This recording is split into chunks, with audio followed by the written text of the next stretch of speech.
Thank you, choir. Gracias al coro. Al Terminar las palabras del Elder Care, el coro cantará Lo ora el profeta bajo la dirección de Lynn Hopkins y acompañado por Katie Bastian.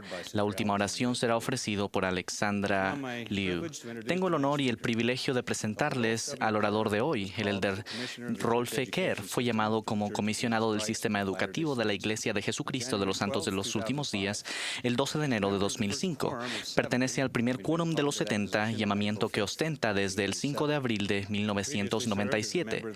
Anteriormente sirvió como miembro del segundo quórum de los 70 desde junio de 1996. El Elder Care se hallaba sirviendo como presidente de la misión Texas-Dallas cuando fue llamado como líder de la iglesia a tiempo completo. Ha servido como presidente del área Europa Oeste y consejero de las presidencias de las áreas Europa Norte, Norteamérica Noroeste y Utah Sur. El Elder Care fue comisionado de Educación Superior de Utah, vicerrector ejecutivo de la Universidad Brigham Young, presidente del Colegio Universitario de Dixie, ayudante del rector de la Universidad Utah State, decano estudiantil adjunto de la Universidad de Utah, decano de hombres en la Universidad Weber State y coordinador de gobierno estudiantil de la Universidad Utah State. Se licenció y cursó un máster por la Universidad Utah State y se doctoró en la Universidad de Utah. Ha recibido doctorados honorarios de la Universidad de Utah, de la Universidad Utah State y los colegios universitarios Utah Valley State y Dixie State. Ha servido en la iglesia como presidente de misión y de estaca, miembro de la mesa general de la escuela dominical, miembro de sumo consejo, consejero de obispado, maestro y misionero. Elder Care nació en Tremonton, Utah. Está casado con Janelle Raybould Care y ambos tienen 6 hijos y 10 nietos. Hermanos y hermanas, ahora tendremos el privilegio de ser inspirados e instruidos por un verdadero amigo y un campeón de los jóvenes, el Elder W. Rolfe Kerr, miembro del primer quórum de los 70. Elder Care.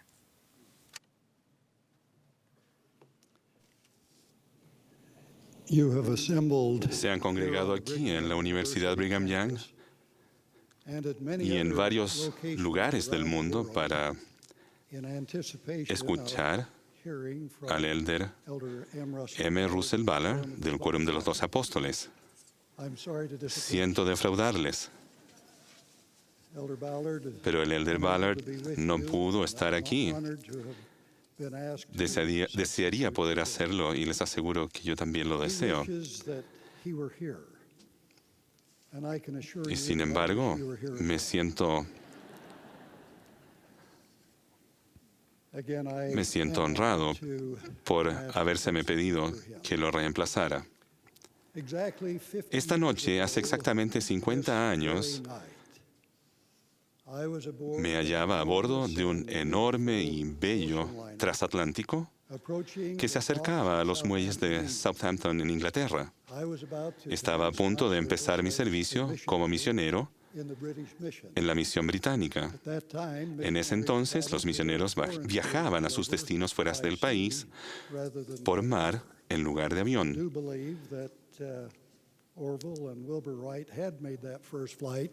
Creo que en aquel entonces Wilbur Wright todavía no había hecho el viaje. Pero les puedo decir que me encantó la misión. Significó mucho para mí entonces y durante los años ha seguido siendo el símbolo de muchas cosas buenas en esta vida. La fortaleza de mi testimonio fue una de las mayores bendiciones de mi misión. Antes de que se me llamara a servir una misión, creía que tenía un fuerte testimonio, pero el enseñar y testificar de la verdad divina hizo que ese testimonio creciera en mi corazón y en mi alma, de tal modo que me sostiene en cualquier prueba o desafío. No sé qué haría sin el Evangelio. Siempre estaré agradecido por la misión, por el testimonio y por el escudo protector que he sentido gracias a mi fe en el Salvador. Ese escudo de fe ha sido mi protección moral y espiritual durante años. Esto me lleva a la idea central de lo que me gustaría compartir con ustedes esta noche. En el libro de Mormón leemos el consejo y la instrucción de Alma a su hijo Elamán. Entre otras cosas, le amonestó a: inculca en este pueblo un odio perpetuo contra el pecado y la iniquidad. Y le instó a predicarles el arrepentimiento y la fe en el Señor Jesucristo. Y ahora escuchen esto. Alma dijo: enséñales a resistir toda tentación del diablo con su fe en el Señor Jesucristo.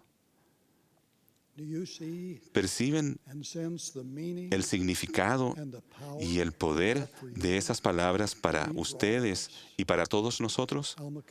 Alma prosiguió su instrucción a Elamán diciendo: enséñales a no cansarse nunca de las buenas obras, sino a ser mansos y humildes de corazón, porque éstos hallarán descanso para sus almas. Oh, recuerda, hijo mío, y aprende sabiduría en tu juventud. Sí, aprende en tu juventud a guardar los mandamientos de Dios. Consulta al Señor en todos tus hechos, y Él te dirigirá para bien. Este es un consejo maravilloso y adecuado para todos nosotros, tanto para los jóvenes como para los adultos. La mejor y más segura defensa que tenemos contra las tentaciones del diablo es en nuestra fe en el Salvador, en su gran sacrificio expiatorio. Es nuestra fe y testimonio del Evangelio de Jesucristo. Con la fe y el testimonio firme y conscientemente en su sitio, los dardos de fuego del maligno no podrán traspasar nuestra alma. Recalco la importancia de tener fe y un testimonio no solo firmemente en su sitio, sino también de manera consciente.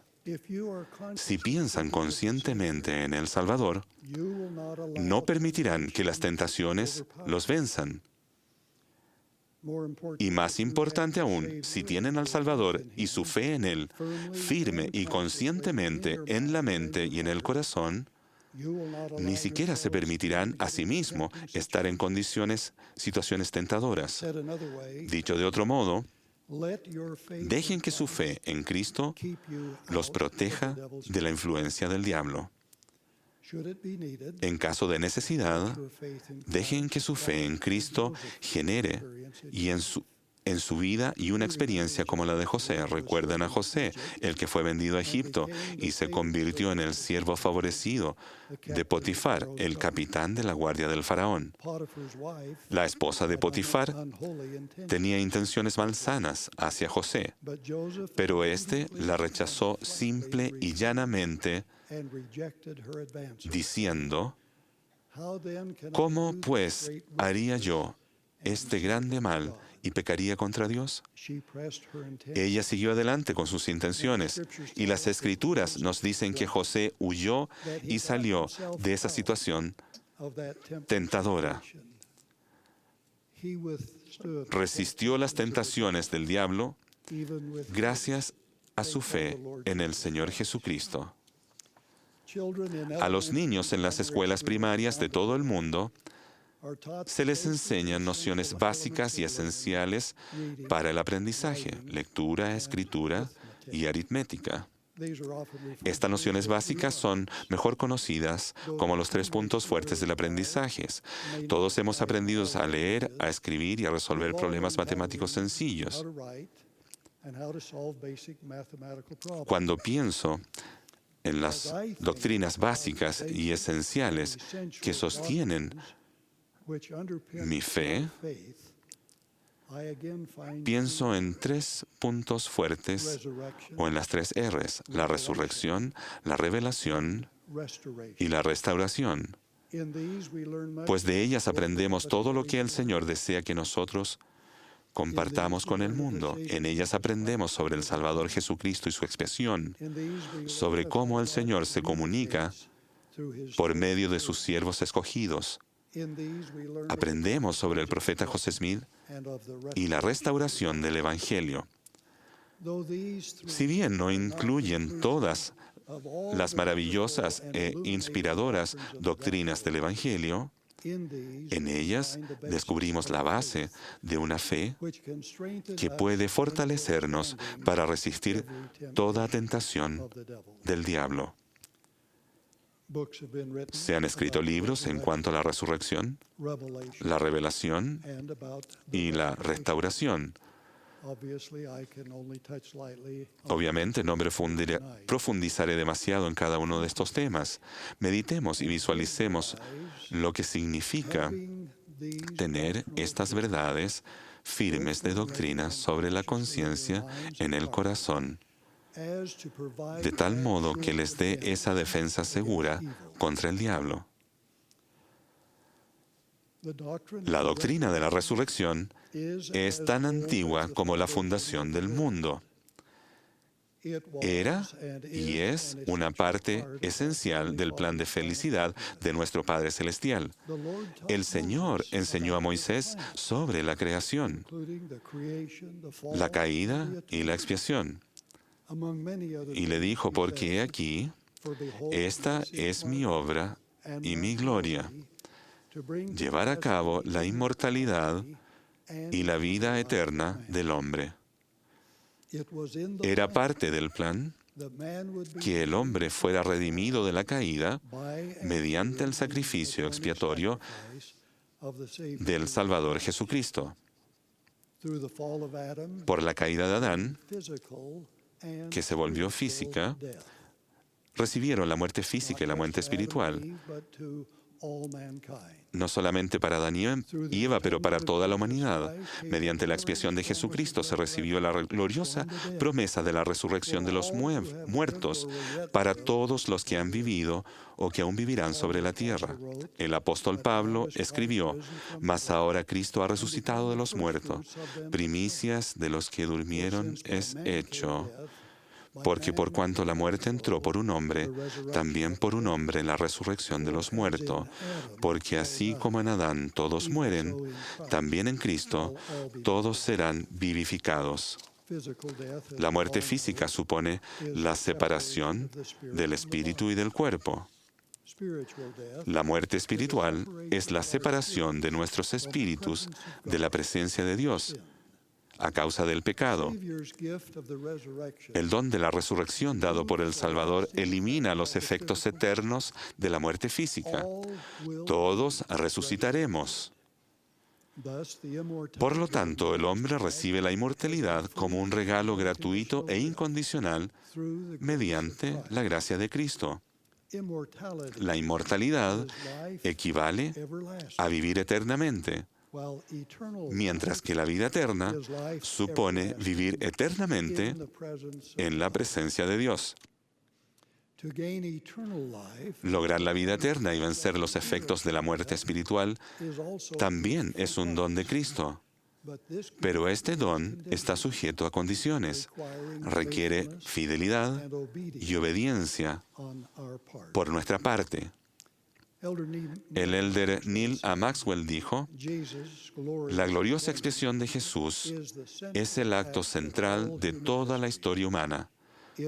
Nos proporciona la resurrección universal y hace posible el arrepentimiento personal y el perdón. Cristo nos dio un enorme e incondicional regalo, la resurrección universal. Sin embargo, su ofrecimiento del don mayor de la vida eterna sí es condicional. Él establece los requisitos que debemos llenar a fin de recibir ese gran don. Joseph Fielding Smith dijo, la expiación de Jesucristo es de una doble naturaleza. Por ella, los hombres son redimidos de la muerte física y de la tumba, y se levantarán en la resurrección a la inmortalidad del alma. Y luego, mediante la obediencia a las leyes y ordenanzas del Evangelio, el hombre recibirá la remisión de sus pecados a través de la sangre de Cristo y heredará la exaltación en el reino de Dios, lo cual es la vida eterna. Las personas que han padecido heridas que les han producido discapacidades o que han nacido con impedimentos, reciben consuelo por medio de las maravillosas promesas de la resurrección. Presten atención a estas palabras de consuelo del libro de Mormón. Ahora bien, hay una muerte que se llama la muerte temporal, y la muerte de Cristo desatará las ligaduras de esta muerte temporal, de modo que todos se levantarán de esta muerte. El espíritu y el cuerpo serán reunidos otra vez en su perfecta forma. Los miembros, así como las coyunturas, serán restaurados a su propia forma, y todo miembro y coyuntura serán restablecidos a su cuerpo. Sí, ni un cabello de la cabeza se perderá, sino que todo será restablecido a su propia y perfecta forma. Aún aquellos que no tenemos tanto pelo, esta escritura se hará realidad. La expiación lleva a efecto la resurrección de los muertos, y la resurrección de los muertos lleva a los hombres de regreso a la presencia de Dios, y así son restaurados a su presencia. Y de este modo realiza Dios sus grandes y eternos propósitos que fueron preparados desde la fundación del mundo. Y así se realiza la salvación y la redención de los hombres. Joseph Fielding Smith dijo, refiriéndose a las bendiciones que se reciben por medio de la resurrección: la resurrección salva al hombre de las garras del diablo. La inmortalidad del alma es el don de Dios mediante la muerte y resurrección de su Hijo Jesucristo. Si el Salvador no hubiera muerto por el mundo, el hombre habría permanecido en sus pecados. No podría haber resurrección de entre los muertos, y el cuerpo físico habría bajado a la tumba sin redención, en tanto que el espíritu habría quedado sujeto al diablo y a sus ángeles eternamente. Al contemplar el significado del sacrificio del Salvador y de la resurrección, manteniendo a Él y a sus gloriosas verdades firmes y conscientemente en la mente y en el corazón, sentiremos un escudo y una protección contra el maligno. Si nuestro amor por el Salvador es el que debiera ser, no nos permitiríamos arriesgar aquello que es justo. Al meditar estas verdades, recibirán una influencia que bien puede cambiarles la vida para siempre. Y mientras esto sucede, podrán resistir cada tentación del maligno con la fe que poseen en el Señor Jesucristo. Hace varios años, una joven agradable en este campus acudió a mí como su presidente de estaca. Le preocupaban ciertos retos a los que se enfrentaba en aquel entonces. Ella me dijo: presidente Kerr, es tan difícil ser un santo de los últimos días. Analizamos los motivos que tenía para sentirse así. Nuestra conversación derivó de manera natural en el Salvador y su padecimiento por cada uno de nosotros. Hablamos de su resurrección y de las implicaciones de ello en nuestra vida, así como en las eternidades. Luego hablamos de la explicación que el Salvador dio a varios de sus seguidores sobre lo que se esperaba de ellos como discípulos. Leemos en las Escrituras que algunos creyeron que las exigencias de ser su discípulo eran muy difíciles y se volvieron atrás y ya no andaban con él. La joven hermana permaneció sentada en silencio durante algunos momentos y pensativa. Luego, con lágrimas en los ojos, dijo: «Oh, yo no podría hacer algo así». Entonces, cuando le sugerí que había más de una manera de darle la espalda al Salvador, pareció encendérsele una luz en su mente y en su corazón y dijo: «Ahora entiendo que si amo de verdad a mi Salvador y lo retengo en mi mente y en mi corazón, no puedo violar su confianza. Y luego agregó, deseo cambiar lo que dije al comienzo de nuestra conversación. Ahora veo que lo difícil sería no ser un santo de los últimos días. Ahora pasemos a la doctrina de la revelación continua y divina.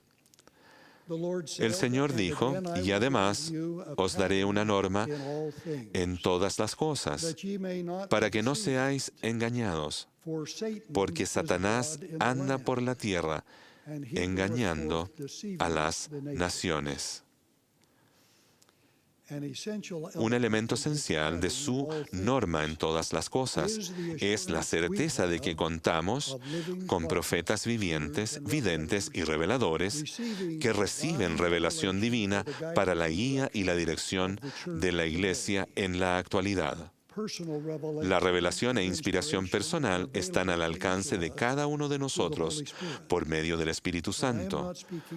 Pero no me refiero a este tipo de revelación, sino a la revelación por medio de los profetas vivientes para toda la Iglesia. Mientras servía en la misión británica, fui bendecido con la oportunidad de enseñar a muchas personas que amaban la Biblia y confiaban plenamente en su mensaje divino. Al enseñar la doctrina de la revelación continua, muchos reaccionaban con gozo y asombro. Gozo por la idea de que Dios hablara de nuevo a profetas escogidos por Él. Pero asombro porque no se les había enseñado este principio en sus propias iglesias. Aprendieron que la revelación continua no era solo la fuente de verdad revelada, sino el origen principal de las Escrituras. Reconocer y aceptar nuevas verdades reveladas en forma de escritura preocupaba a los que creían que la Biblia era la única fuente de toda palabra de Dios. Sin embargo, los sinceros de corazón aceptaron que la doctrina de la revelación continua y la nueva escritura estaban de acuerdo con el modelo bíblico en el que creían, pero que no habían entendido plenamente.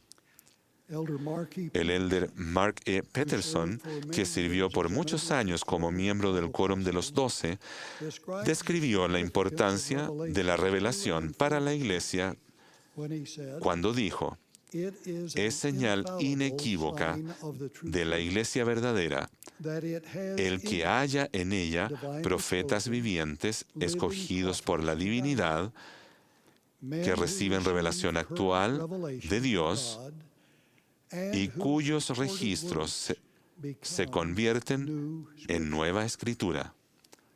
Es también señal inequívoca de la Iglesia verdadera el que produzca escritura nueva y adicional, fruto del ministerio de dichos profetas.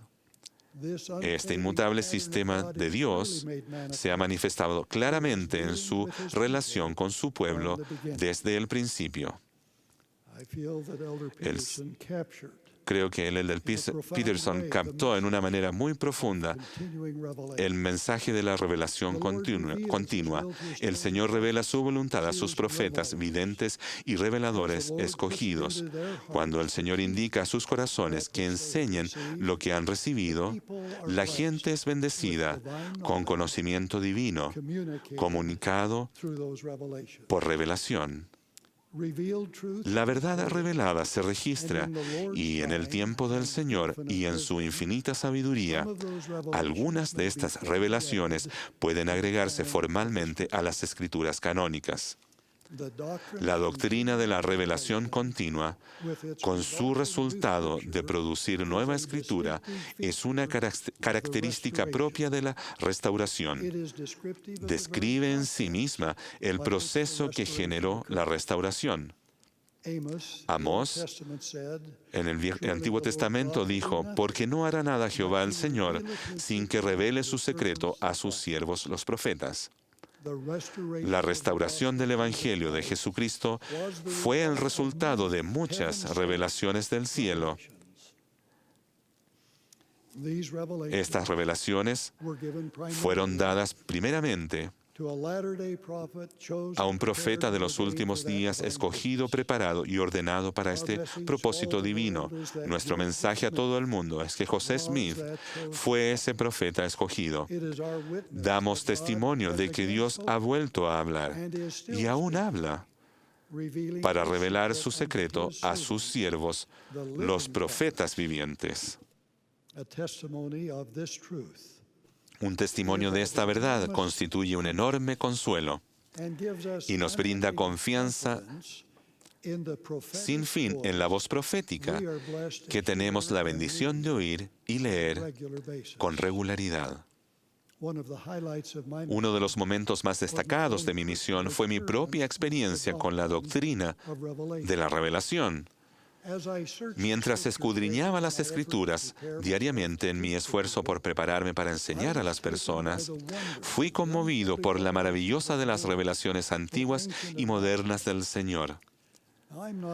Por naturaleza no soy una persona que dude, pero disfruto de la búsqueda de evidencias doctrinales y lógicas acerca de las creencias que he recibido por el estudio y por la fe.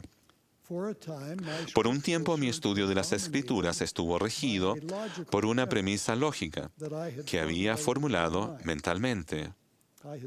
Yo pensaba, si las afirmaciones de la Iglesia de Jesucristo de los Santos de los últimos días sobre la revelación continua son sólidas, los medios mediante los que el profeta José Smith recibió las revelaciones deben concordar con las revelaciones recibidas por los profetas y apóstoles del Antiguo y Nuevo Testamento.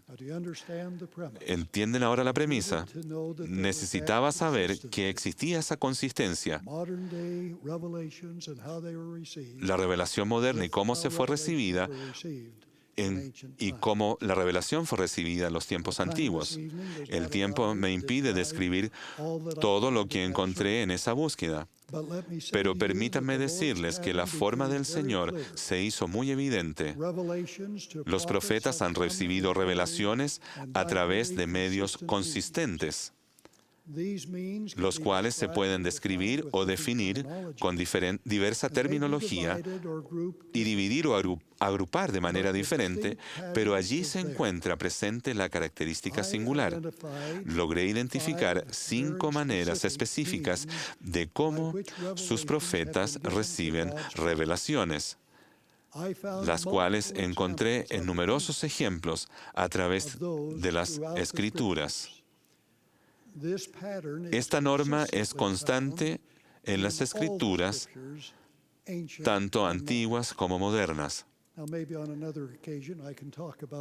A lo mejor en otra ocasión puedo hablar acerca de los 5 significados y mostrarles estos 5 patrones, ya sea en las Escrituras modernas como antiguas.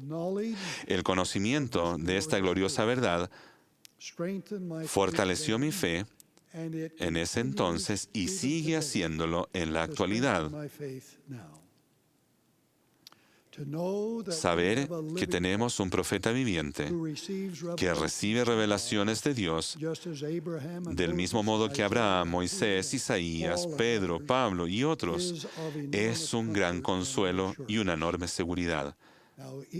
Ahora cada uno de ustedes debe obtener su propio conocimiento y testimonio de este principio divino, pero también deben confiar en el testimonio que estoy compartiendo hoy día con ustedes. En este mismo instante, pueden conservar de manera firme y constante en sus mentes un conocimiento y convicción de que Dios habla a los profetas vivientes escogidos por Él, tal como Él lo hacía en la antigüedad. Recibir un testimonio en la doctrina de la revelación continua servirá para apuntalar su fe en el Señor Jesucristo y, por lo tanto, fortalecer su determinación de resistir toda tentación del diablo. Ahora, cuando se enfrenten a una tentación seria, oblíguense a pensar en el presidente Gordon B. Hinckley. Piensen en él como un profeta vidente y revelador, que recibe revelación directa del Señor para la iglesia. Piensen en la revelación que recibió sobre la construcción de los templos pequeños en todo el mundo, haciendo así que las bendiciones sagradas del templo estén al alcance de un mayor número de miembros de la iglesia. Permitan que el pensamiento consciente de un profeta viviente recibiendo revelación actual sobre los sagrados templos los alejes de la tentación y ayude a preservar su dignidad para recibir esas sagradas bendiciones del templo. Nosotros, en verdad, creemos todo lo que Dios ha revelado, todo lo que actualmente revela, y creemos que aún revelará muchos grandes e importantes asuntos pertenecientes al reino de Dios. Hemos hablado sobre la resurrección y la revelación en forma profunda y espero que hayan pensado detenidamente en ello. Hablemos ahora acerca de la restauración. Estamos aquí gracias a la restauración. Si bien es posible obtener un conocimiento básico de la resurrección y la revelación en las escrituras antiguas, la mayoría de lo que sabemos de estas doctrinas es el resultado de la restauración del Evangelio por conducto del profeta José Smith. El mensaje de la restauración es que Dios vive, que Jesús es el Cristo viviente. El Evangelio ha sido restaurado a la tierra en su plenitud. José Smith fue verdaderamente y es un profeta moderno. Gordon B. Hinckley es un profeta viviente. Y el libro de Mormón es la palabra de Dios, siendo uno con la Biblia en las manos de Dios, ahora y para siempre. No habría habido necesidad de la restauración de no haber habido antes la pérdida de la verdad, la cual tuvo lugar pocos años después del ministerio terrenal del Salvador. Aquella pérdida de la verdad, conocida como la gran apostasía, fue vista y predicha por los profetas del Antiguo Testamento y del Nuevo Testamento, y el Señor estableció su iglesia en toda su pureza y confirió el santo sacerdocio a sus discípulos. Este no es el momento para detallar las causas de la apostasía y la pérdida del sacerdocio. Pero hasta el vistazo más superficial a la historia de la religión nos confirmará esta realidad. Amós, un profeta del Antiguo Testamento, profetizó de esta pérdida de la verdad cuando dijo: «He aquí, vienen días, dice Jehová el Señor, en los cuales enviaré hambre a la tierra, no hambre de pan ni sed de agua, sino de oír la palabra de Jehová. E irán errantes de mar en mar, desde el norte hasta el oriente. Discurrirán buscando palabra de Jehová y no la hallarán». No mucho después de la ascensión del Salvador al cielo, Pedro anticipó la restauración. Dijo así: «Arrepentíos y convertíos, para que sean borrados vuestros pecados, para que vengan a la presencia del Señor tiempos de refrigerio, y Él envía a Jesucristo, que os fue antes anunciado, a quien de cierto es necesario que el cielo reciba hasta los tiempos de la restauración de todas las cosas de que habló Dios por boca de sus santos profetas, que han sido desde tiempo antiguo». Hablando de la segunda venida del Salvador, el apóstol Pablo escribió: «Nadie os engañe en ninguna manera, porque no vendrá sin que antes venga la apostasía». Se sabía que habría tanto una apostasía como una restauración antes de la segunda venida. Esas profecías y muchas otras que no he mencionado se han cumplido verdaderamente y somos los beneficiarios de las grandes bendiciones que emanan de la mano del Señor en nuestra vida. El presidente Hinckley ha dicho, estos son los días de la restitución, estos son los días de la restauración de la que Pedro, el apóstol y Pablo hablan tan clara y enfáticamente en la Santa Biblia. Repito que ustedes y yo somos parte del cumplimiento de esa profecía, parte del plan divino del Dios del cielo, respecto a que habría una apostasía y que necesariamente debería producirse una restauración. La restauración de todas las cosas predichas por los profetas de Dios en la antigüedad sucedió mediante el ministerio y las manifestaciones angélicas de Dios el Padre, su Hijo Jesucristo, Pedro, Santiago, Juan el Bautista, Moisés, Elías, Moroni y los otros profetas del Señor en tiempos antiguos. José Smith fue preordenado a esta sagrada responsabilidad como el instrumento que Dios emplearía para proceder a la restauración del Evangelio en la dispensación del cumplimiento de los tiempos. Aún el Salvador mismo testificó de esta verdad cuando dijo, por tanto, yo, el Señor, sabiendo las calamidades que sobrevendrían a los habitantes de la tierra, llamé a mi siervo José Smith, hijo, y le hablé desde los cielos, y le di mandamientos para que se cumpliese lo que escribieron los profetas, para que también la fe aumente en la tierra, para que se establezca mi convenio sempiterno, para que la plenitud de mi evangelio sea proclamada por los débiles y sencillos hasta los cabos de la tierra y ante reyes y gobernantes. ¿Qué más se puede agregar? El testimonio mismo del Salvador sobre el profeta José Smith. Él le habló desde los cielos y le dio mandamientos. ¿Y se fijaron en esta otra línea? Para que también la fe aumente en la tierra. La restauración del Evangelio es un baluarte para nuestra fe en nuestra defensa frente a los designios del maligno. Es mi oración que mantengan estas verdades de manera firme y constante en la mente y en el corazón. Les ruego así como el rey Benjamín rogó a su pueblo cuando dijo, por tanto, quisiera que fueseis firmes e inmutables, abundando siempre en buenas obras, para que Cristo, el Señor Dios omnipotente, pueda sellaros como suyos, a fin de que seáis llevados al cielo y tengáis salvación sin fin y vida eterna, mediante la sabiduría y poder y justicia y misericordia de aquel que creó todas las cosas.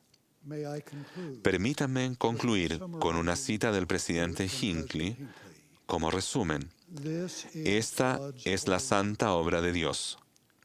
Es divina en origen y en doctrina. Jesucristo, el Señor y Salvador resucitado, está a la cabeza. Él es nuestro Salvador y Redentor inmortal. Su revelación es la fuente de nuestra doctrina, nuestra fe y nuestra enseñanza. De hecho, es el ejemplo de nuestra vida. José Smith fue un instrumento en las manos del Todopoderoso para llevar a cabo esta restauración. Y el elemento básico de la revelación está hoy en la Iglesia, como lo estuvo en la época de José. Nuestro testimonio individual, estoy citando al presidente Hinckley, nuestro testimonio individual de estas verdades es la base de nuestra fe y debemos nutrirlo y cultivarlo. Jamás debemos renunciar a él. No podemos hacerlo a un lado, pues sin él no tenemos nada. y con Él lo tenemos todo. Ahora les dejo mi testimonio de la divinidad del Salvador. Él vive. Testifico que la realidad de la resurrección, la pertinencia de la revelación y la seguridad de la restauración harán aumentar su fe en el Señor Jesucristo y les ayudará a resistir las tentaciones del diablo. Les dejo mi testimonio, mi amor y mi bendición para que así sea en el nombre de Jesucristo. Amén.